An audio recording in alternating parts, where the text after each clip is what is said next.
مشیر اطلاعات Khyber Pakhtunkhwa barrister safe نے کہا ہے کہ پی ٹی آئی میں اختلافات کی خبریں اتاتارڑ کی خواہش ہو سکتی ہیں، حقیقت نہیں۔ بانی کی رہائی کے لیے سب متحد ہیں اور ایک پلیٹ فارم پر ہیں۔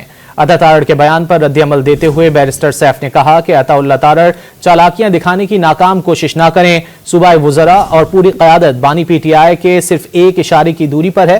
علی امین گنڈاپور کی قیادت میں بانی کی رہائی کی تحریک منطقی انجام تک پہنچے گی۔ انہوں نے مسلم لیگ نون کو اصل انتشاری ٹولہ قرار دیا۔ مشیر اطلاعات خیبر پختونخوا بیرسٹر سیف نے کہا ہے کہ پی ٹی آئی میں اختلافات کی خبریں اتاتارڑ کی خواہش ہو سکتی ہیں، حقیقت نہیں۔ بانی کی رہائی کے لیے سب متحد ہیں اور ایک پلیٹ فارم پر ہیں۔